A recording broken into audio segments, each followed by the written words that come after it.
Just over a week ago, I walked into the SIG Academy for the first time. I was a confident gun owner, but I'd never done any sort of serious training. And let's just say it showed. But this experience has been more than I could have dreamed of. I laughed, I cried, I sweat, I failed, I succeeded, I learned, and above all, the SIG team was amazingly supportive and put me at ease from the very beginning. Now, it's time for me to put together everything I've learned and show that I'm ready to take my skills back into the real world. I'm Kimberly Corban, and this is Empower the People, sponsored by SIG Sauer.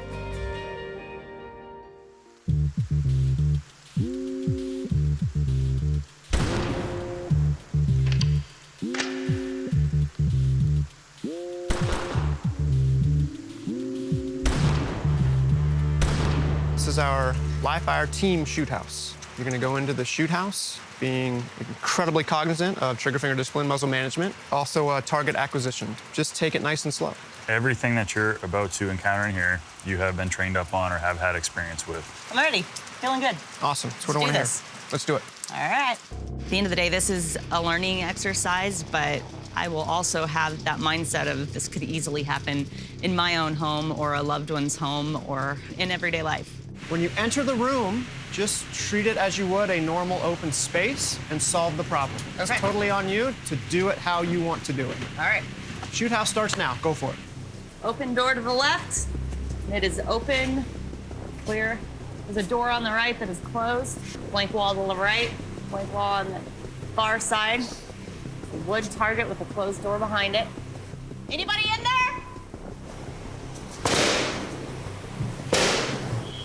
Anybody inside? The far wall is clear. Drop your gun! Anybody else inside?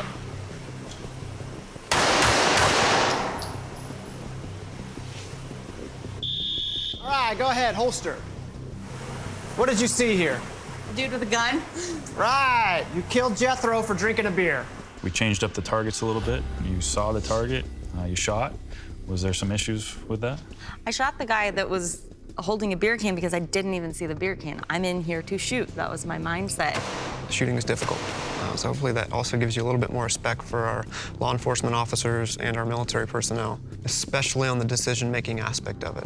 He's got his hand up, and if he's not obeying commands, that would be a really hard distinction for a law enforcement officer to make, let alone a civilian. Advanced training is not just being able to put a bullet where it's supposed to go. That's part of the equation, but mindset and thought processes are a big part of that. Target discrimination. Can I shoot? Can I not shoot? The advanced stuff is decision-making processes under stress. Next thing we're gonna do is actually shoot from a moving vehicle. I don't wanna give away too much of what we're doing. I only want you to shoot at the white targets. And I only want you to shoot at them when they are in front of you. If I'm driving, for some reason you can't get a good sight picture, should you take that shot? Absolutely not. Right. Here we go. Oh, God. So the purpose of me driving so erratically was to just kind of mimic reality if you could. You're a terrible driver. If you were gonna get into a shooting situation outside of a vehicle, it's not going to be a smooth, slow drive. It's going to be erratic, so I was doing my best to try to replicate that, to kind of drive my point home that it's a little bit ridiculous to think that we can do that with any kind of efficiency or effectiveness. Finger off trigger, reholster. How'd that feel? I'm gonna be sick. All right, let's talk about it. That was shooting from a moving vehicle. What are your thoughts? You can't see out the side, and you kind of lose your peripheral vision. Absolutely. So acceleration, braking, turning, all of those things make for pretty difficult muzzle management, right? Yes. Getting those sights on target is darn near impossible. I didn't shoot very much because I was very unsure of where my shots were gonna go. And that responsibility doesn't just go out the window. Oh, pun. Oh. Boom.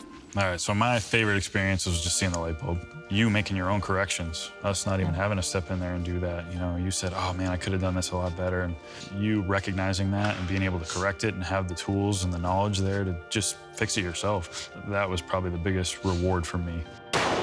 You had training before. Yeah. So what took this to the next level? The fact that SIG does this every single day, day in, day out, like they are there to teach people how to do this properly, lawfully, and with what fits them the best.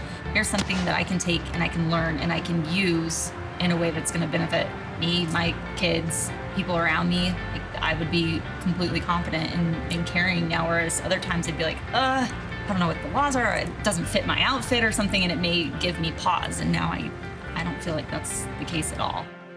I have grown confidence from sitting right down there on that first day, accidentally popping springs out of a mag, and just, I have no idea. They're gonna put a gun in. Oh my God. They're gonna put a gun in my hand this whole week. Are they sure? We were a little worried at first. I figured I was going to come here and I was going to be taught to put a lot of bullets down the range. Which you did. Which I did. Do we know how many we went through? We were counting the first few days. So 30,000? I thought it was 50,000. I thought that I was going to figure out how to shoot at a target. That's not it at all. It's the stance, it's being aware of my surroundings, it's the mental aspect of everything that you go through before you get to that draw. I can't wait to come back. I know that this is something that I need to pursue so much more, and to spread that knowledge with other people that, you don't know what you don't know.